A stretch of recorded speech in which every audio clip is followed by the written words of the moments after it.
Hello, everyone. Just a quick note before we go into this opening panel. This opening panel delivers a level of depth that I didn't think was possible when I invited these guests on and when I envisioned this entire event. So this is the fun part of bringing in incredibly wise, intuitive, feminine leaders is they just bring in stuff that my brain couldn't even comprehend.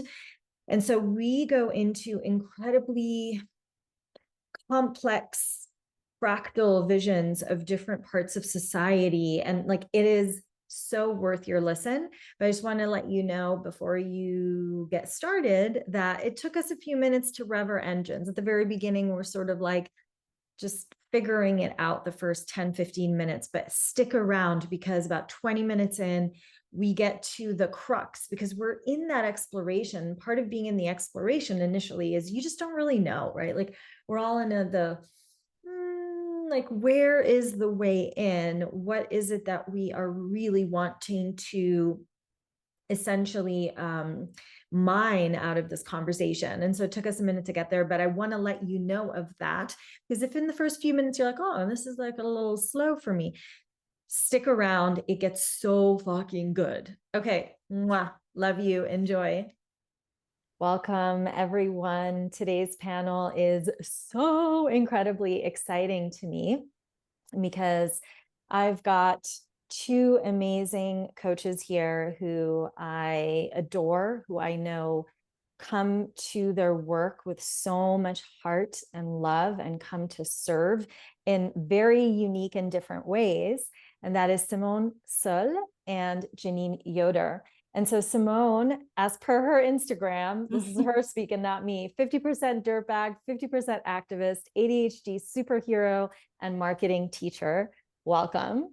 And we've got Jeannine Yoder, who is a performing artist and a feminine leadership coach, and is also a certified embodied teacher from the original OG round back in, I think it was 2016, and is also a breathwork facilitator and a woman who really walks a priestess path.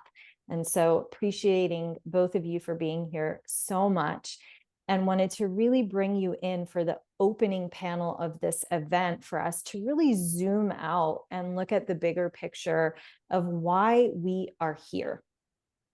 Because we all, at least from where I'm standing, my perspective on both of your work and everyone else who's joined this event is that we are here and we joined this industry from a place of love.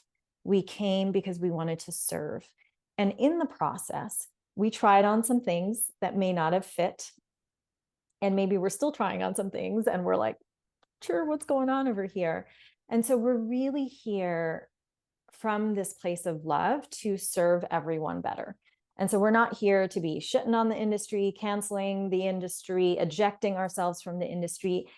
Actually, what we're here to do is to look at what's working and what isn't, both in our individual practices and in the collective industry as a whole. And so I'm so excited to have your voices in the mix as we just look at where are we in this journey of moving from what I see as like an infancy, right, to like a maturation chapter.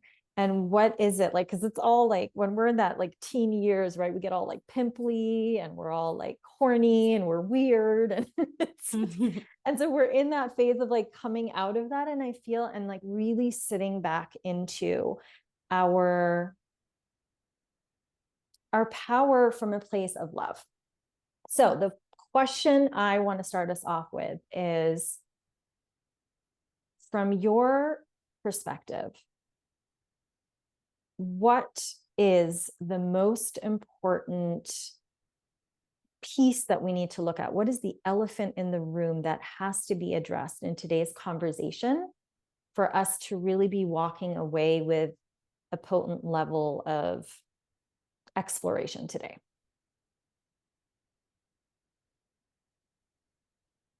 Can you say the question in another way, Nadia? So Yes. I'm not, yes, give it to me another way. Yeah. So, for us to have the most impactful and potent conversation today, what is the elephant in the room that we need to address the most? And can you share just like a little bit about the impact that you are feeling? You've done some of these interviews. I'm just curious what's emerging from the impact you want this series to have.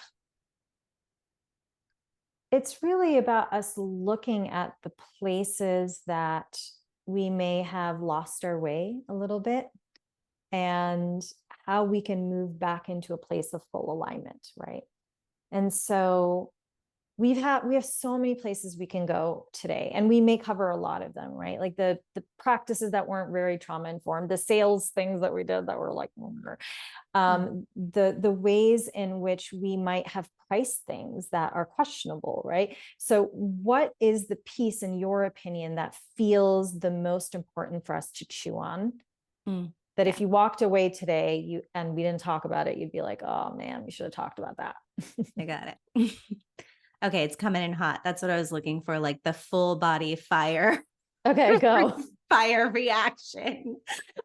So it came. For me, it's the most challenging thing I have being in the coaching industry.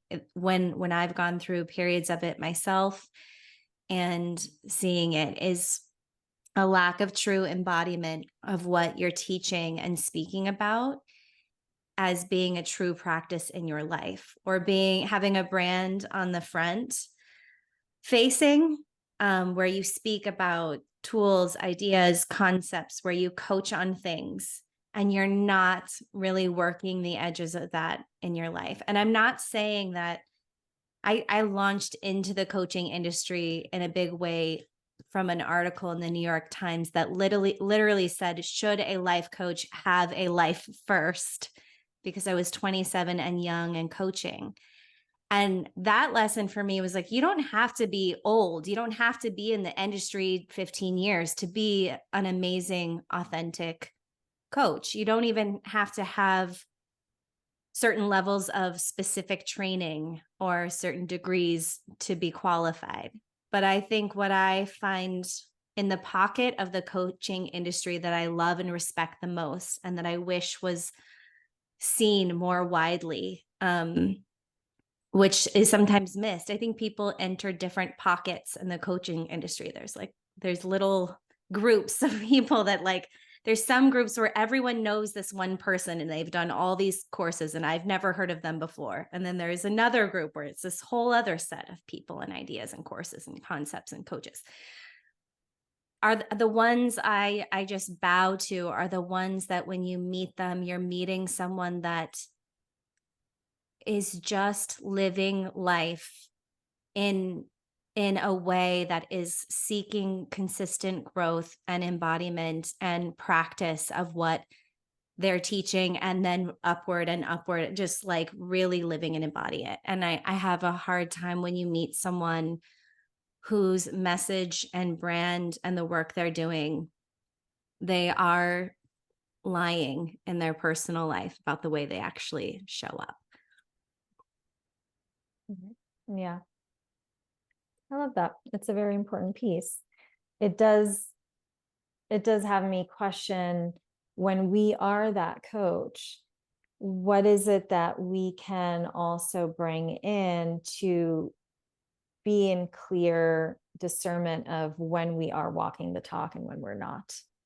Because sometimes that's tricky, right? Because we're all still Yeah. humans, we're all students of life and figuring it out.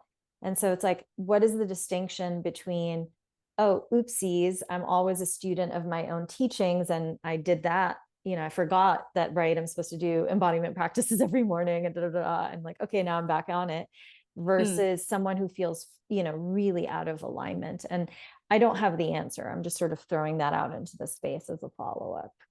yeah. Yeah, thank you. Mhm. Um, Simone here. As for me, here's what emerged as my answer. And to tell you that, I have to tell you a little story first of this one time. I think some last year, or maybe earlier this year, I went on a trip to California, to Los Angeles, where some of my family lives, where I used to live, where I grew up. I've been living in South Korea for the past 7 years, and other places before that. But I have, like I said, I was raised in California and I've been there a bunch of times. But now it's like when I go, it's like I'm a guest because I'm like a visitor because it's been a long time since I've lived there. So that's the context. I swear this is relevant. I'm gonna connect the dots. So whenever I go to LA, I'm like, what's new here? What did I miss? I'm curious, right? I'm just there to hang out with family and friends. And I learned that there's a new chain of stores that are really, trending, and it's called Erewhon. You guys know what Erewhon is? Yeah, Yes. it's like a Yes. thing, right? And it's like health food, and they have like smoothies and stuff. And I love specialty little grocery chains. I love Trader Joe's. I love healthy foods. I was like, I gotta check out this Erewhon. So there I am in my rental car, and I'm driving to Erewhon. And again, this was like recent, like earlier this year or last year, I can't remember. And it's not like it was my first time seeing it at all. But for some reason that day, I was really seeing all the tents that I was driving by on my way to Erewhon. There is a crisis, Mm. a genuine crisis of homelessness in LA that's mired up with all kinds of other issues like um, addiction, mental health, just a collective, just a failure of larger economic systems, mental health systems, all of this resulting in this proliferation at a rate that's been unprecedented even in LA, which has always been home to a lot of many unhoused people because of the climate, etc. So I just like drove by so many tents, Mm. people literally like stepping over the debris of homelessness, me driving past, and then I walk into Erewhon, and then it is like this little oasis, this haven of a bunch of very wealthy white people buying their organic, gluten-free, fair trade, whatever, blah, blah, blah, smoothie for $18 or whatever it Mm. is. And and so everyone there is there for health, right? They want to buy things to eat that are healthier for them. And there's like constantly new like tiers of what's even more healthy and what's even more exclusive and what's even more exotic and all these things.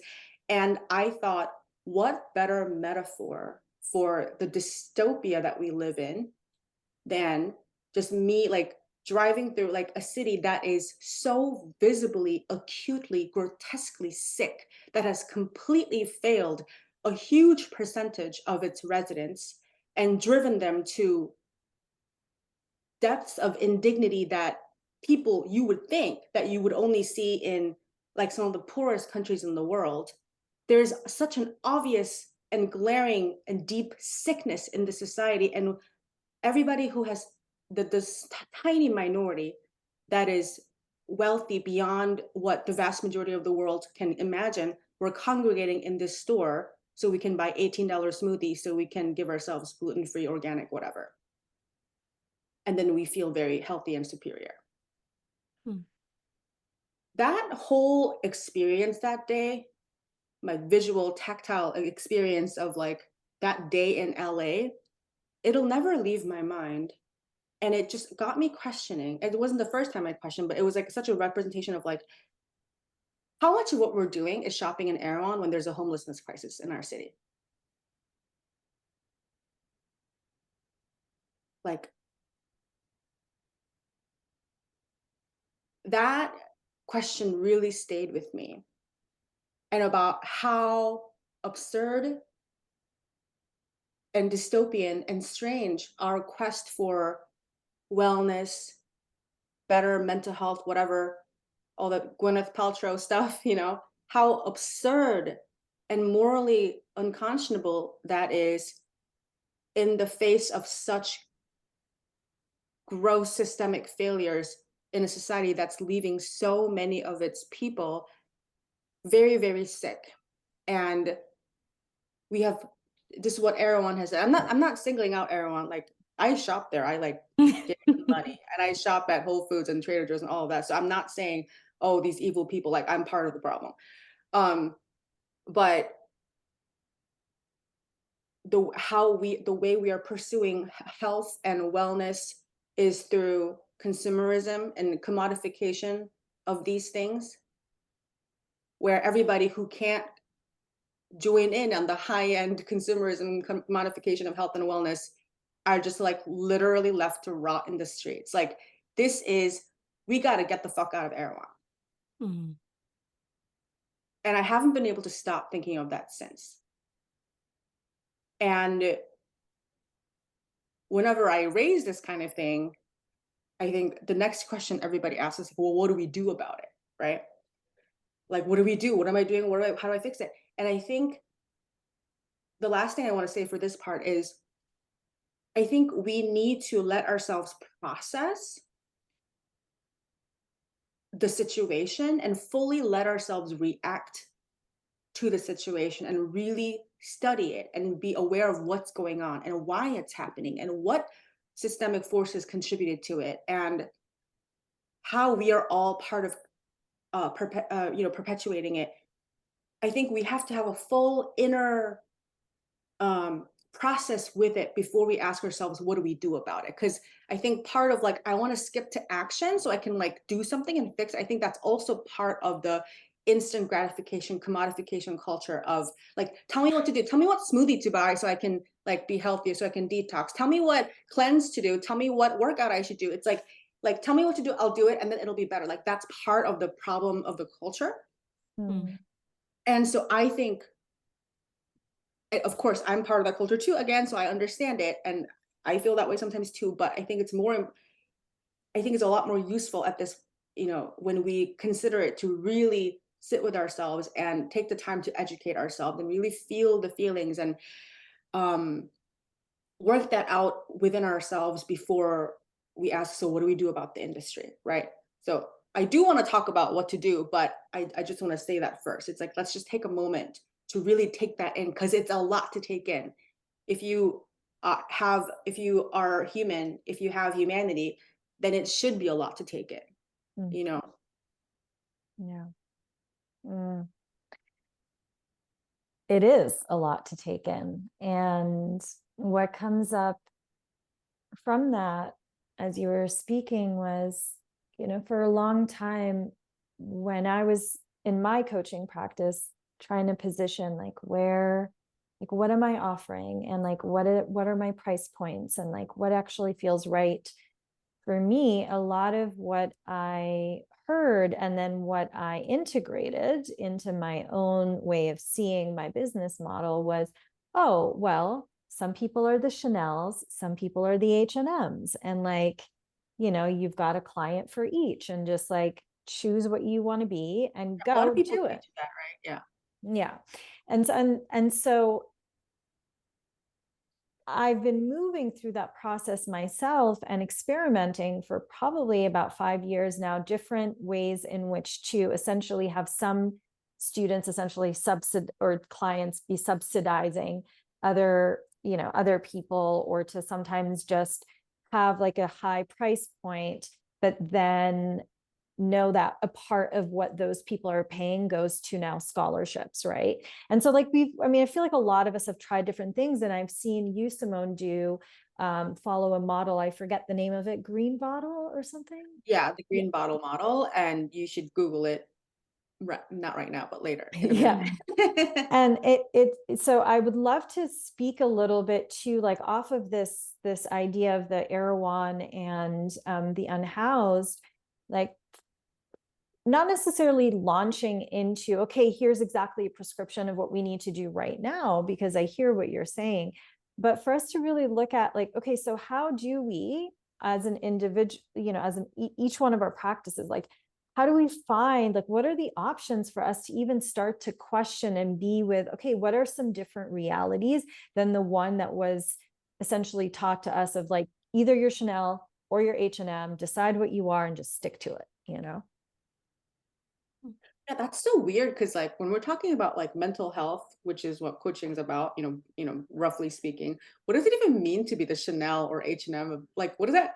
And I know, but you know what I mean? It's like really, it's a weird way to think about it. Like I get it. So do some people get mass produced discounts like mental health? Yeah, it's Like, and some people get like artisanal, luxurious mental health. Like that whole frame is weird. Again, I get it. I probably have said something to that effect to my clients too at some point, but looking back, it's a little weird.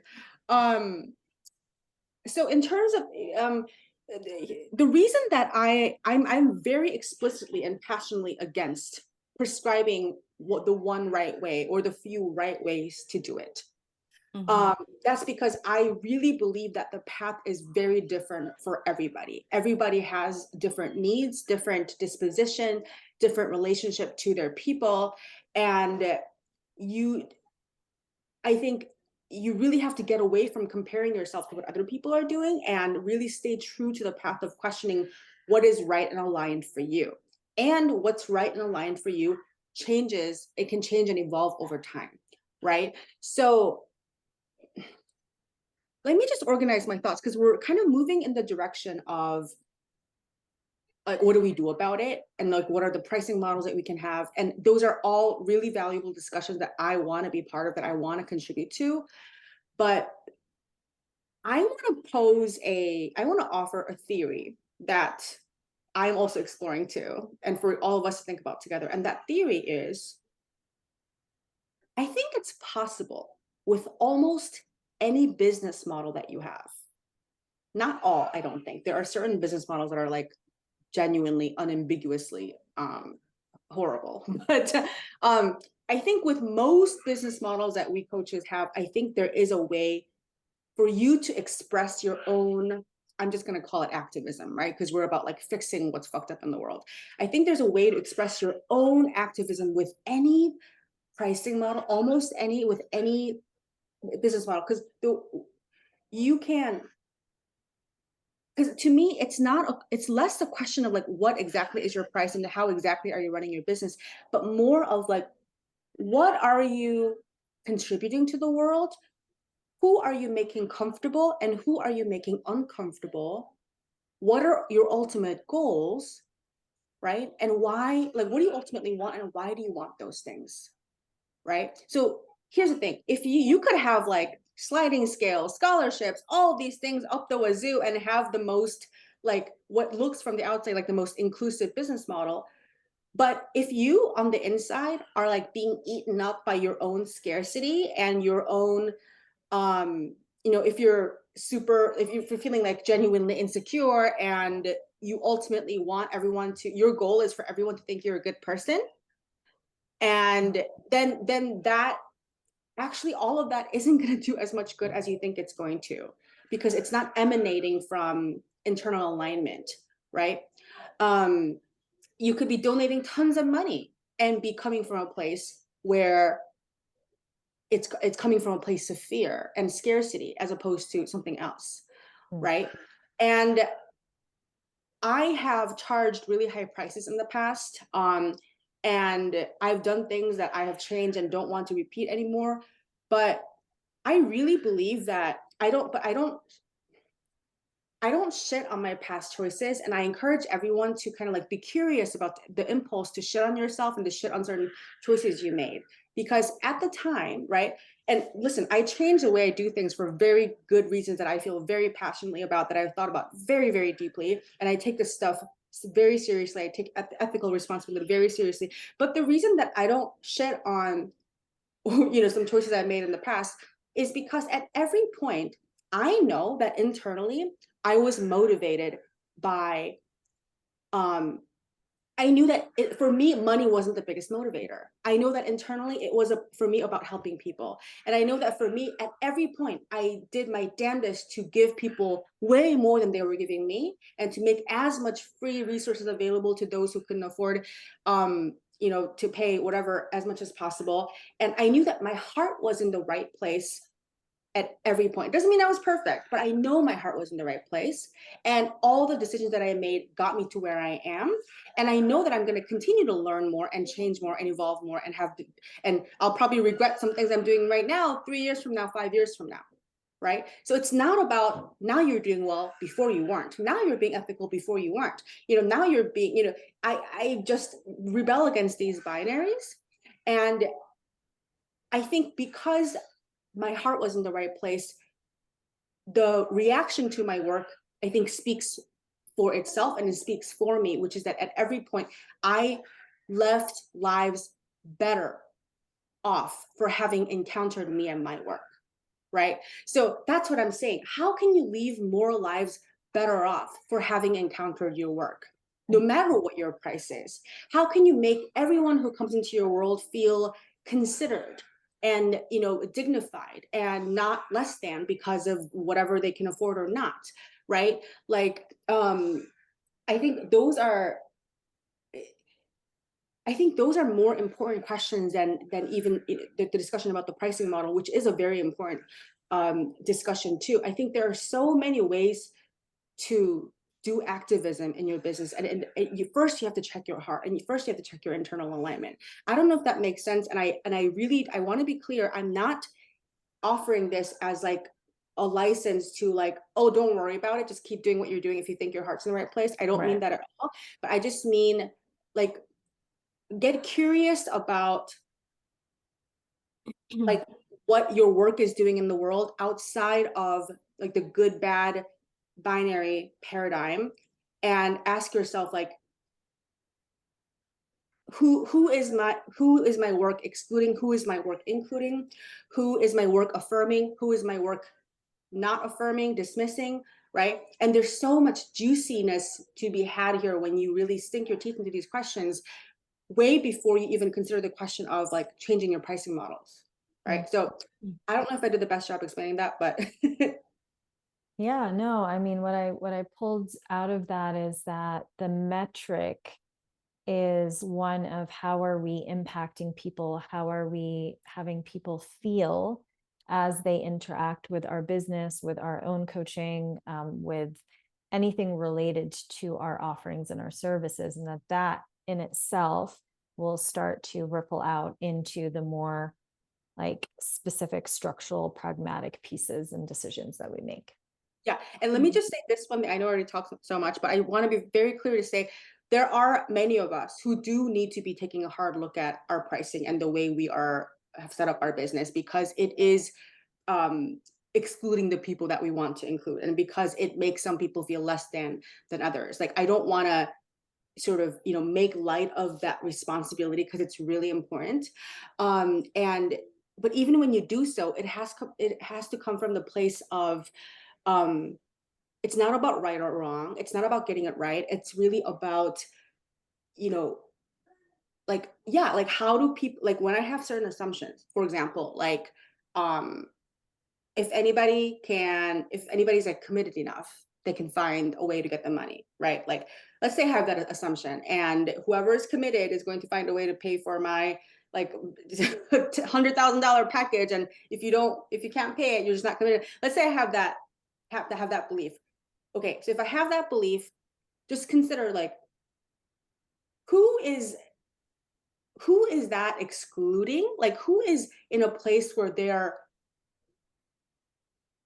unable to agree with you, or like unable to hear you, because those are the people whom your work is leaving behind where it could be helping, right?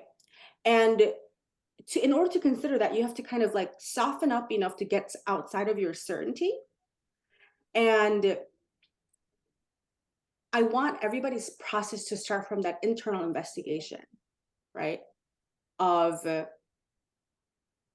how is my work relating to other people, and how do I want my work to relate to people in a way where it's creating more possibility and more grace and more potential in a world that it really is full of a lot of suffering and full of a lot of inequality and full of a lot of systemic failures, right? And when I make decisions to be more inclusive, that's not so that I can be a good person. It's so that I can leave the kind of energetic imprints that I want in the world. Mm. More, I feel like I'm being really vague, but No, there it is. I feel like all of this is coming back to the same point that also Jeannine was brought in at the very beginning about alignment and walking your talk and being the embodiment of what you teach. And so it sounds like all of us, like what's coming up so far is very much a lot about don't have the external piece happening before you've really worked with the internal piece and really be Exactly. with the I think that's how you tie in what self-reflection. Jeannine said. Yeah, because And that it some has to go. Sorry, go ahead. Go just ahead. sometimes when we get on this topic, I feel a little concern come up because I think the people who are coming to their business with heart and are really in it for the right reasons, and also want to create a sense of true a career that they love and financial stability, and to be able to claim that doing good work could equal making great money. Those are the people that listen to this and go right into guilt and feeling and wanting to fix. The ones we really want to listen, I don't know if they're listening. Like, that's what I mean. Like, the ones that actually come in and put their products in Erewhon are there to just dominate the market and create the next best kombucha. But the one that created kombucha from the mushrooms in their garden and the fact that it healed their gut, that maybe saved their child's from sickness, and then they were inspired and then they brought it into the store, like, they're listening. The ones without the heart just keep going. And sometimes part of the problem is I want the good people to be okay with making a lot of money in their business in ethical ways, which I trust many do think about and are pushing the edges of themselves to learn and grow and find the aligned model. And I want to say, when the guilt and shame rides, like, and we need those people, we need the money in the hands of those people, because those are the people that once their life grants them a sense of stability that allows them to become more active in issues they can't get to when they're struggling to really create a sense of space and security in their life. Those people will use that money in the right way. So it's like, I also want to say, have big offers and find the way, and don't, you know what I mean? Like, sometimes I fear like those are the ones that I see. Sometimes the best healers I've worked with are not charging enough. They really could have bigger offers. And I know that they still will create offers. And even, and when you get so big, really, like, I don't know why Tony Robbins is coming to mind. He's not a great example in this case, but there's so much, he has so much content everywhere. There's so many ways to access this powerful work that grow. When I first found him, it was like, VHS tapes from years ago that I listened to, and they impact me greatly, and they were free online, right? So I'm not going to his $10 million for an hour session with him thing, but he has this abundance of content and this team and all this stuff going out. So I want to just name that too, because it's like, are the people we really want to hear this even listening, or are we perpetuating this kind of cycle with the people who are really trying? And I want to see those people. I want to see hands in the money. I want to see money in the hands of those people, like big money in the hands of the true healers and people who care and who are doing really powerful work on a small scale. For those who it's right. It's not right for everybody. Not everybody's meant to scale, but for those who can and are, I want to light a fire under them, because I think we need more of it. And I want to also stick with the feeling when you were describing that we need to feel what you experience, Simone. I feel like I'm in that with a family member right now who does not have much money, is struggling with mental health and addiction, and the system is failing her. And it's the same thing that happened to my mother. And when it happened to my mother, I didn't have access to the people in my life and the resources and the tools that now, after 12 years of being in the coaching industry, I have so many resources of amazing healers who are doing work that changes people's lives. People who are struggling like this person in my life. And I'm now having the chance to share those resources. One, because my life is stable and I do have the ability. I'm not building a business. I'm not living paycheck to paycheck. I'm mentally, emotionally, physically very healthy at this moment in my life. I can show up for her and share these resources in a way I wasn't able to. And I just want to share this. I think it's kind of relevant for another topic that comes up in coaching of like, should we regulate coaching? And I got to I was curious of how this person's psychiatrist was serving them, because it's such a horrible mix of bad medications, misdiagnoses, people who've seen her and don't care. She's been through every which like free service, state facility, hospital that you can. It's just not helping. It's making it worse as we go. And I sat in on a session with her psychiatrist, and I bawled my eyes out the whole time, just listening at like how she was seeking help and pouring out the truth of her situation.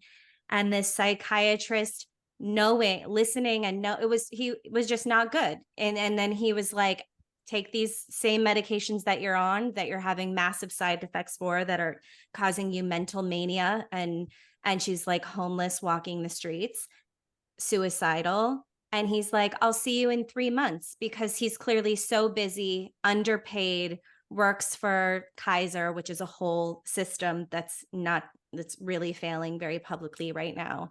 And this, I think, is what you get when you regulate an industry and people are going in it to help. Originally, they go in it to help, and then they are burnt out by their lack of ability to like apply their own models, their own livelihood.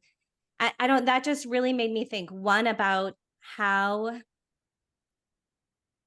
one model I have in kind of one idea I had that popped up around what we can do is, as women heavily integrated and involved in this industry, that we actively scout who we're sharing. You know, when we show up to a panel, when we promote another offer, when we share a reference, like knowing that person and their work is one way, I think, and then helping to lift the others who might not be like the 1 billion followers going viral on Instagram, but are doing like really great work on the mountaintop, like bringing that person into the panel that's getting a lot of opt-ins, you know. And one thing I do a lot is, all the women I know in this industry who really are coming with heart, we mastermind on things together and pool resources. This person in my life is one example. When I said, like, she's suffering, the system is failing her. Can you help me? And I cannot tell, I got a flood of like, literally, I have a Google Doc going of 40 different references of people that can help and people who've stepped in. So I think that just kind of speaks to when you reach a level and you have people around you to start to form that community leadership together. So it's not just about what you can do in your business, but team up with the other people who have created that level of security. And that is fucking powerful. Like, I have that group of women that I go to, and I swear to God, we could run the world so much better. I would trust this group of women to run the world. And I think any problem that we all say we want to come together to fix, like, it moves mountains. And I've seen that just in this one personal experience that's really present this week, where I'm not sure that this person would have survived choosing life had not this team of people come together to share like resources that actually work, which all of those people could share and do because they came to a place of truly healing in their own life and creating a sense of stability, so that when a fire comes up, they have the capacity to step in. What I love about what you just offered, Jeannine, is that I don't know much about like how your business came to be, how you grew, but you and I'm pretty sure a lot of your business looks very different from mine, but you have created this beautiful, powerful, community that sort of self leads, communally leads that's creating these beautiful impacts. And I feel like I can say the same, and yet our businesses probably look nothing alike. Mhm. Right. And our audiences look nothing alike, and our pricing probably looks nothing alike, which just goes to show there's so many different ways to do it. Right. Mhm. And I am also like, I'll just come out and flat out and say I'm like vehemently against regulation, because we don't, what we need in the world is not more top-down control. It is Yeah. not more centralized, control. I think it's people like what Jeannine described, like people doing good work, coming together in localized communities. I think of it's a difference between like governmental welfare versus mutual aid, right? Like, Mhm. who is controlling government welfare, and who decides the policies, and who decides that who is worthy of welfare and who isn't, and how much? Like, there's somebody making those decisions that we didn't necessarily all agree to Yes. be sitting in that seat, right? Yes. Whereas mutual aid, when you read about it, it's so much more like connected to the real needs of real people that are witnessed by people who are actually in community with them. And I think what you just described, Jeannine, is very much like that. And the ecosystem that I've created in my business amongst my students and my partnerships are, I think it feels very similar to what you just described, right? Mhm. And you can't get there unless you decide that you are worthy of being a leader, that you are worthy of having a stable life where you can get your Mhm. needs met, not just get your needs met, but have pleasure and joy in your life, right? So Mhm. this, to tie it back to what Jeannine said in the beginning, I think this is all part of alignment. You can't want to serve the crisis in Los Angeles if you don't believe that you are worthy of having us, like, you fix yourself first. It's that's what it comes down to, right? It's like this duality of learning how to lead yourself and lead all the parts of you, including the parts that are maybe a little bit like used to being the martyr or used to putting yourself last. Like, all of these things like have to come into alignment where you can project one unified will and an Mhm. internal consistency onto the outside. And that's where all of this work begins. There can be Yeah. variety, heterogeneity, and that's what I think makes a healthy biodiverse ecosystem, where we're all doing it differently and in response to the needs of the communities that each of us is in. Mhm. Well, also, I'll just jump in here because a lot's coming up for me here around this, which is that I'm really hearing I feel so much hope, actually. I want to start with that because I am hearing that there's these very, let's just call them local ways that we can redistribute wealth. And when I Mhm. say wealth, I'm not just obviously referring to money, but truly wealth, like even just inner resource. I'm emotionally stable. I have more space to be with you in whatever you are in that is keeping you from being stable. That is Whether 10 times more important. By the I have to say, if there's anything I've learned over the last week, when I've tried to bring my money to the table, it does fucking nothing, actually. What is most needed is my mental grounded stability, ability to resource and research and collect. And then, yes, maybe some of those things cost money, but that was the most interesting part, which I love that you shared, Nadia. Mhm. Um, Yeah, Money doesn't really fix the problems, but what sometimes. yes, sometimes, but like the reason people don't venture into these hard places, like the reason people don't go sit down in those tents with those people or can't sit, what it's taken to handle the mania of this person in my life and work through the pushback has been such deep nervous system regulation, ability and capacity to get rid of my own triggers and selfish ego, a level of selflessness and ability to connect to love, and a perseverance of solution that requires a balancing in my own life of priorities. So there's so many tools that come to play that have nothing to do with money and are much more about all the ways I've walked my talk in my life to get to this place to be able to show up. Yeah, yeah, it's so important. And I think that part of our decision to be leaders and coaches, space holders, facilitators, um, we may have signed up for this without fully realizing, but I'm really hearing from this conversation that we've seen that the big systems are so out of touch of what the actual individual needs, right? Those governmental bodies, whether they be, you know, an LA County or the entire country or whatever it may be, they have no clue what's actually needed.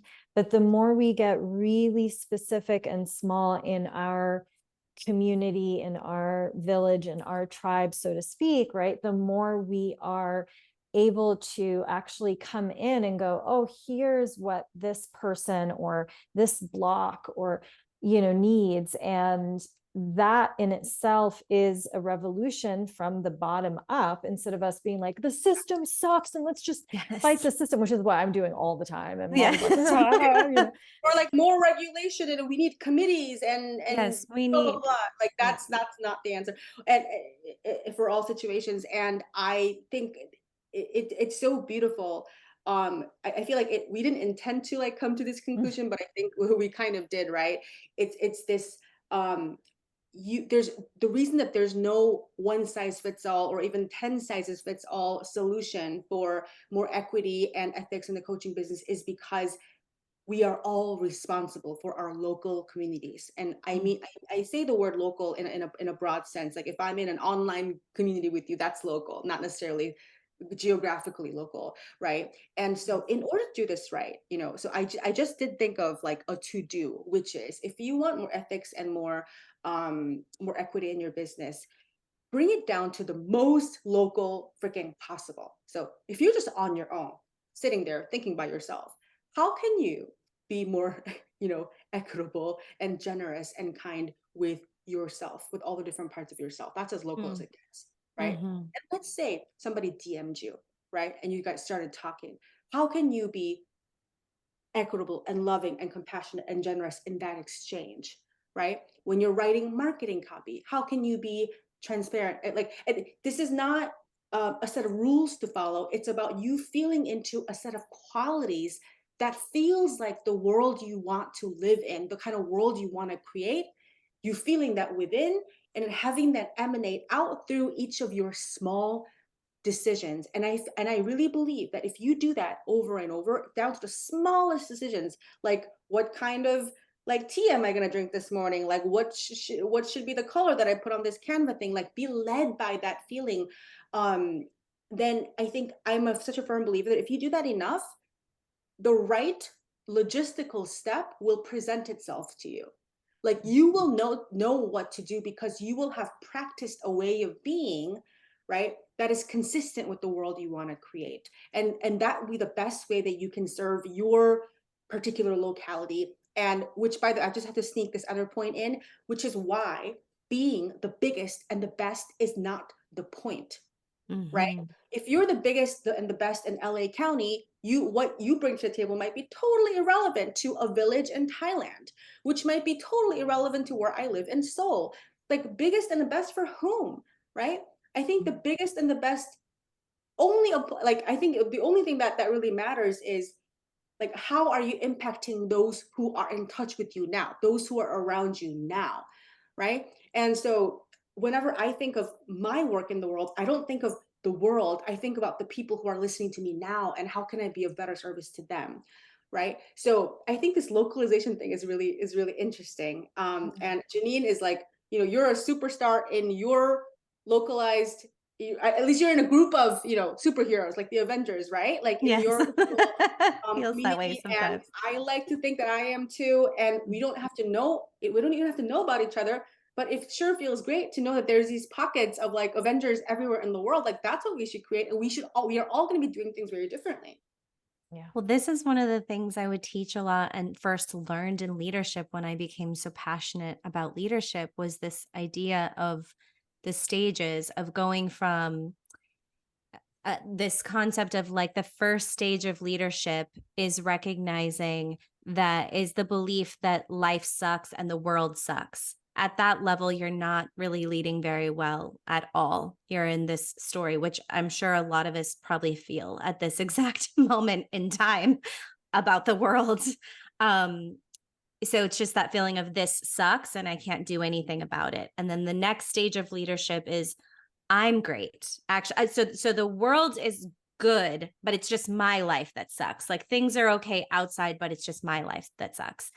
The third stage, which is where a little bit of action starts happening, is when you get to the belief of, actually, I'm great. Like, I'm doing good. I can actually make a difference. But like a lot of people suck and are not doing a great job. But I see that I am, like you said, that first belief, actually just believing in yourself, like you're worthy, you have something to offer. You've figured something out, you've mastered something, you've done good at something that is worthy of sharing, and then you feel to lead. Then the next stage is, we're great. I've got this little group of Avengers. We're kind of awesome. We're kind of magical and powerful. But the stage that changes the world is when you and I combine groups. It's when I bring my group to your group, especially if your group is different than me and has a belief where there's nuance or we're separate, but we say, let us come together. Yes. That is when real fucking change happens, when we take these groups and we bring them to work together for the one thing. And I think that's what maybe we're talking about, is the evolution in this industry, is that a lot of us start off, I for sure did, like got that feature on the New York Times and I was like, I'm great. I'm going to be a star. I'm going to make a lot of money in my business. I'm going to figure out all these marketing stuff and get tons of people to show up to my live webinar and figure that out. I don't give a shit about any of that anymore at this stage in my business. I really care about the greater work and working with others in collaboration. And yeah, so maybe that's kind of the baby, like you said, that pimple stage, moving into what's possible now in the industry, is where we take our groups and bring them together to work in and with the places that really need it, versus trying to do that alone, just in our I'm great solo business. And the beautiful thing about that is that that idea gives me so much hope, because it illustrates the fact that you don't have to solve all of the world's problems. You don't need to be an expert in everything. You don't need to be educated in everything. You just have to be really good at being you, and you have to be really great at serving your pocket of the world, right? And I see this again and again, because I also have like a superhero martyr complex. I'm always like, how am I single-handedly going to solve the Middle East? Like, I stay up thinking about it. Yes. Like, okay, Simone, that's Delulu. Like, Yes. just Are you? Yeah. but whenever I stand in being me, and I stand in my power and serving my community, it just has felt like miracles along the way, where I get connected to just the right person, just the right organization. It's like those, what Jeannine was talking about in terms of circles coming together, not to fuse and become one, but so that you can amplify the work that each other is doing. It's like that synergy of two things coming together and be greater than the sum of the sum of the two, right? And so I think this is such a hopeful message, even if I'm only good at like a few things, but when I get together with other people who are good at other things, we can actually change the world. And so it's like, feels like a giant relief to me. Like, I don't have to carry everything on my shoulders, which I can't anyways. Yes. Well, it also reminds me of, when I was studying international development studies in my undergrad, there was a lot of, we went through a phase where we were reading a lot about these ways in which I don't know if it was like the IMF or World Bank or something smaller, but they were like funding, they specifically were putting money into the hands of women in the villages that they were trying to develop. And notice that $1 in the hands of a woman in the village like went way further than when they just sort of came and brought in a bunch of aid and had someone from the outside decide, oh yeah, here's a consultant from McKinsey. They need water and diapers or whatever. And it's like, maybe that's true, but there was a way in which, when that power, which happened to be in the form of $1, was given, that purchasing power and that decision-making power was given to the woman and the nurturer in the village, to be like, wait, how do we actually take this and sort of amplify it? I think it's it feels like the same force.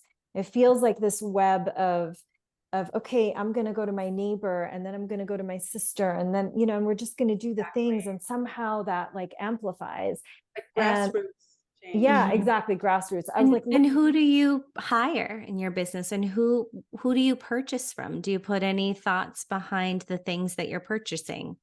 Where those things too can start once you have capacity in your life to do more research, you can spend more time thinking about that. I've seen some beautiful, exactly what you're speaking to, Nadia, a woman I met at a conference a few weeks ago who just started a clothing line and resourced women from, I forget what country she was from, but a poor country. And they all make the clothes for her. And they built a school in the village. They have cars in the village. Like, these women are not, and they're women who are wealthy, which is also unheard of there. It's changed everything through who she chose to hire by just putting a little extra effort and thought versus hiring people here. Mhm. I also wonder, another thing that comes up is, as we are all speaking as coaches who've been around for a while. Like, we're not in like year 2 of trying to get that thing, happening. And Yeah. so there's a level of resource there too, what be it, financial, mental, I mean, on every level, we have foundations that allow for a certain amount of security that also then allows for space to us to ask these questions in the first place. And so, I somehow lost myself in that thought. But I Were you think, just like, trying to speak to those people well, that I are think, at that stage? well, yeah, the people who are just starting off, I think for there also to be a grace, not only of the previous versions of ourselves that made those decisions, but even the people who are still coming in now, they may not be able to yet fully make all those decisions and be in that place of resourceness, but maybe we are. And so we are sort of holding the weight a little bit more because we actually have more resource to do so. So I don't know, there just feels like there's something there within the web of the coaching businesses as well. True. And I also wanted to say this earlier, something Jeannine said reminded me of it is, Jeannine, you said like money is not the only form of wealth, right? Mhm. So I want every, entrepreneur, coach entrepreneur who's sort of in the earlier stages of business, maybe you haven't made, enough money to feel stable just from your business yet, to get in an intentional habit of thinking of yourself as, wealthy and abundant in other ways, right? Because like we've been talking about, money solves a lot of problems, but it doesn't solve all problems. And sometimes all the money in the world can't help you when someone else's genuine, loving, high quality presence is what's going to help you, right? Mhm. So in some ways, I don't want to like gaslight the real reality of money matters in this world. So of course, I acknowledge that it matters a lot, but also don't settle into a self concept of, well, I'm not there yet, I'm not resourced yet. You have access to so much. You have a lifetime of lived wisdom. You have so much resilience. You have insight, experiences that no one else has. You have your skill set. No matter who's listening to this, you have all of these things, and these can be used to heal. It can be used to witness. It can be used to build bridges. It can be used to enrich so many other people. It's not about how great you are and what you've earned. It's about the power that you have to change other people's lives and add to them and leave them better off than you found them, right? So that's all your power to use as well. So I want everyone listening to intentionally think of themselves as powerful and resourced. It Yes. doesn't mean gaslight yourself into thinking, oh, my financially realities don't matter, because of course they do. But again, it's holding that duality, right? Because Yeah. we can have better, stronger communities, stronger local pockets, so to speak, when every constituent of those pockets believes that they have something to offer, because you really, really do. Yeah. Mm. I'm curious, as we're starting to shift into closing, I'm curious to hear your thoughts on whether or not, because a lot of this conversation is sounding like it's like, okay, be in your own, find your truth, find your alignment, be in your bubble, like, and do your thing. Let there be that local impact, so to speak. And just in a way, it's like stay in your lane, right? Like just focus on your community, your village. And I think that sounds awesome. And I'm down for that. And I'm wondering, when we think about the practices that are out there that are still harming people, the businesses that are still operating on what we might deem as like an archaic, old, harmful, not trauma informed way of doing things, do you guys feel like it is our responsibility in any way to try to affect that and educate those people? Or should we just go, no, we're just going to continue to focus on the people that we're just going to love our people, and everyone can do whatever they want to do, but we're just going to be over here? I'm curious. No, yeah, that's kind of what I was saying. And I feel like it was spoken to a little bit, like when you have, are doing your work to calm your own nervous system, particularly, let's say you're in a place of like that feeling of, I want to keep growing. I want to learn more. I want to become a better coach. I want to grow my business. I think one thing we can do as people in the industry is when we see something that's off, speak about it and spread the word. I don't necessarily think I wouldn't go to like cancel culture or like go straight, in a call out way that way. But I think word of mouth is almost more impactful in some ways, especially if you are connected in your circles, like it can spread. So if you see someone doing practices, you can name and claim, like, I'm not purchasing from this space, or like, this is what I've seen.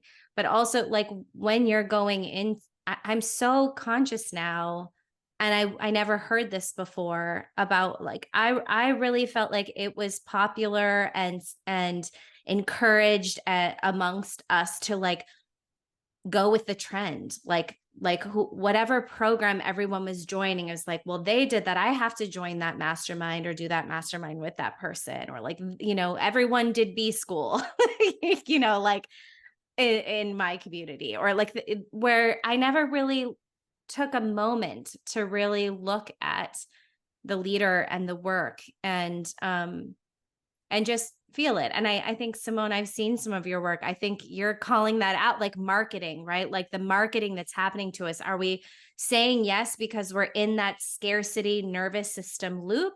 Or are we saying yes from a place of alignment? And how are we marketing? Are we following into those models and practices because that's what we're told would sell? Or are we really doing the deeper, calmer work of coming to that way of sharing and buying? I think if I wish I had heard, I don't even think I ever heard that in my early stages. I think everybody was talking about the ways that grow, that were that scarcity mindset of marketing. And I'm really excited to see a different thread of consciousness being talked about in marketing and in purchasing. I think that tied to your question. I'm kind of Yeah, just and I feel like it also ties back to everything we've been talking about, which is like empowering the person in front of you. So if you are in a sales conversation, like really trusting yes, their instinct, trusting their word, trusting their resource, and being there as a resource for them to trust themselves, instead of the old way that we did it, where we were like, we were taught to like, oh no, they don't know what they need, you know yes, what they All need. the yes, unethical, shady, manipulative practices come down to one thing, and that is scarcity. Like you yep, feeling scarcity for yourself, yep, which makes you feel like you have to go and manipulate and dominate other people. Because if you're feeling, because whenever I talk about this, people think, like you can feel fully abundant in yourself and be a powerful influence for other people.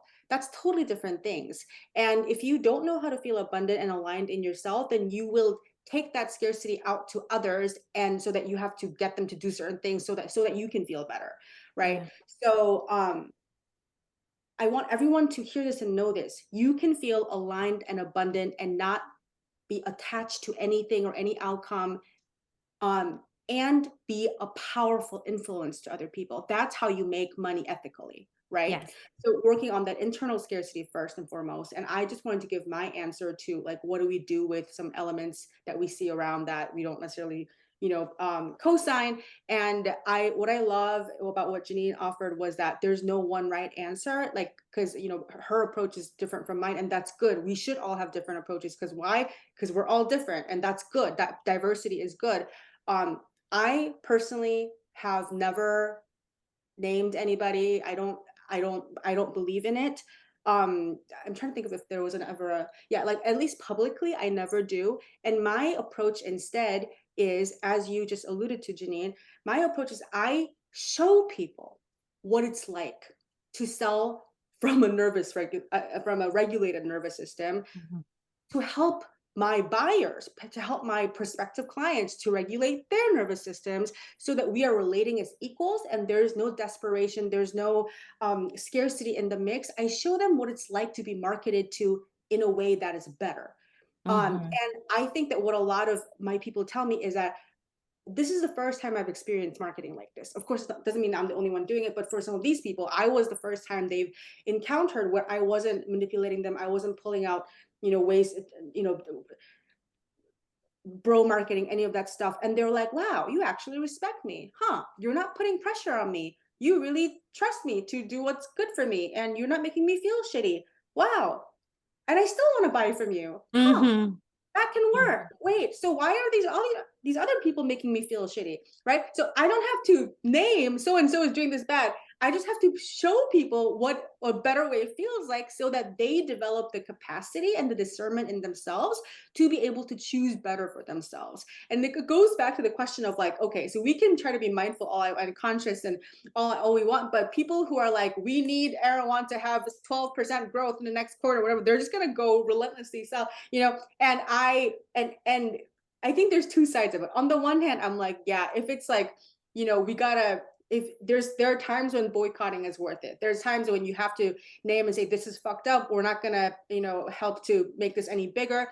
And at the same time, that has its limits. And a lot of other times it's like consumer education, right? Like, Mm. and again, this is not about Erewhon. So I don't want anybody to think like, you go there and buy a smoothie again. It's going to I be really sent like to the CEO of Erewhon. it's like, oh no, there goes my sponsorship. No. but I think again, to me, I'm such a big believer in grassroots change. You being the change and you emanating that out to other people so that other people, when they see a better way, they're gonna want to be part of the better way. Mhm. I really Yeah. love the way you're speaking directly to the people listening too, because I think we I can't am be really told. pushy. I'm like, listen to me. No, I love that because I think that's what I was trying to say in the beginning. I think sometimes those same people can go into a guilt shame spiral that has them pull back, and what they really need to hear is permission and support to empower yourself, and the importance of you really believing in yourself and showing up and knowing the impact that has. It's the greatest impact really, and it amplifies and it touches someone. And I don't know any other way. Like the shaming of, and like you said, tearing down systems and publicly going after, like, to me that just becomes like an echo chamber that never gets anything actually done.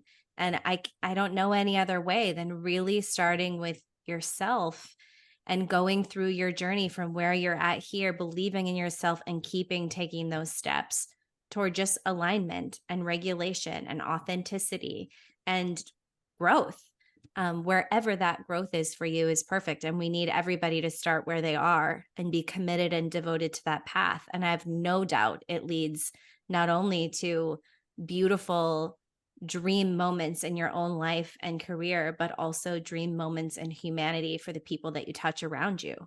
And it's like all of this when we zoom out, like past the I mean, we got into some sweet details that are, they're nice to chew on, but like we really zoom all the way out.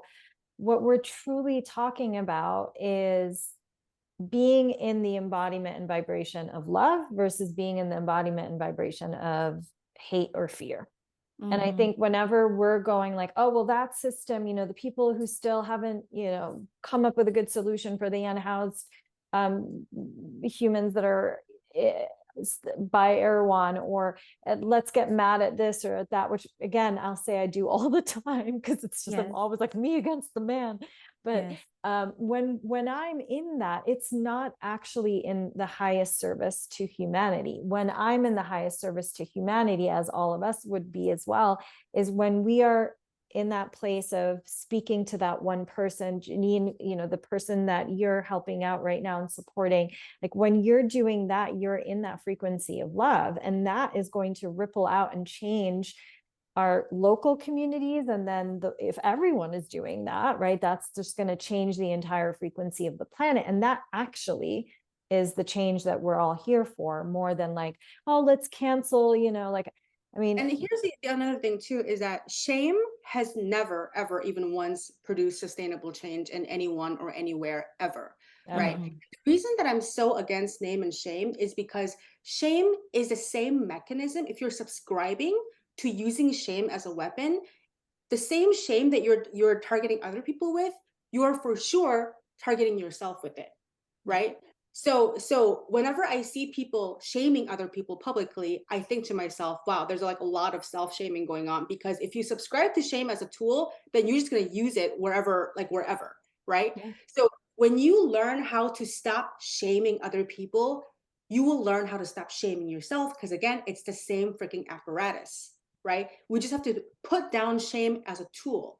That doesn't mean don't hold things or people accountable, but what it means is, um, I had an amazing train of thought, which I lost. But it's like, what works better than shame? I'm sure we know that. I was like, there's like a brilliant second part to that I just like lost the thought train of. I know, it came back to me. Sorry. So one of my the thing principles I live by is to be, which I saw from someone else on Instagram. So I'm sorry, I don't remember whom, but it's to be harsh on systems and to give grace to individuals. Mm. And I love that as a principle, because guess what? We're all part of the fucking system. And we all, from what I can tell, we're all very privileged people in one way or another. You know, we speak the most dominant language in the world. We have access to privilege that like the majority of the world doesn't. And that means for sure we are fucking it up in many ways, in many, you know, ramifications that we'll never even learn of in our lifetimes, right? So none of us will ever come close to getting it all right, if that means having zero negative impact on other people and only doing good. That is not a reality for any one of us, right? So if we are able to, you know, adhere to this principle of being hard on the systems and giving grace to the individuals, that also allows us to give grace to ourselves, because we are all, none of us is more sinful than another, none of us is more virtuous than another. We're all human trying to figure this shit out, right? And so that, I think that I just found that useful. I'm glad I remembered that in the end. Yes. That's such a beautiful way for us to start closing. It feels like that's gonna stick with me for sure, this one. Grace to the individual. Yeah. So just in closing, I'm just asking everyone on all the panels this question, just based on everything that's come up, or maybe it's something new that you haven't shared yet.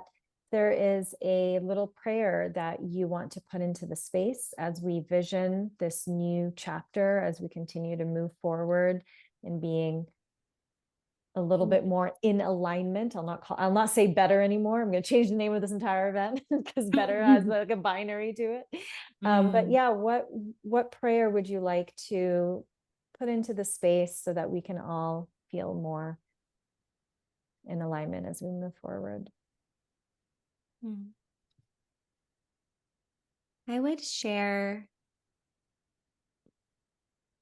may you and we recognize that you are the one you've been waiting for. It's not the moment in your business. It's not the other person to take the action. It's not this person to do the right thing to love you. That may we all come to see and know that love in its most abundance, accessible form is right through us. And it's connected to all things. And so the access point is just right in here. May we all remember that you are the one that you've been waiting for. It was you all along. Thank you. The prayer I want to offer is, may we all learn to feel safer in humility, and may we also learn how to feel safer in power. Fuck yeah. Mm-hmm. Damn. Woo. Mm-hmm. Okay. Love, love, love, love. Okay, thank you so much for your wisdom, for your perspective, for your time, for anyone who's watching, listening. up below somewhere on the side, there's going to be bios. You can click through. If you don't already follow these beautiful humans, definitely they've got, they churn out such juicy content. So make sure to go follow them. Jeannine, I was like, we didn't have an agenda, Nadia and Jeannine and I, but I feel like we accidentally like wove together like a really coherent like set of ideas. And I'm like, wow, that was pretty good. Yes, I'm telling you, bring these circles together. We can solve it. some stuff. It is it's my favorite thing. I just feel like we just need a big old council. The hardest part is people's schedules, but like a big old council table where we sit around and just explore and chew on stuff. I know for me, that's actually entertaining and fun and like how I would spend my extra time, my free time. But I don't know if everyone is on the same page as me. Or if you're a super introvert like me, just count yourself lucky when you get invited to cool things that you don't have to organize yourself. Show up. Awesome. Thank you both so much. Thank you, Nadia. This is beautiful. What a beautiful creation. Thank you so much for sharing it with us.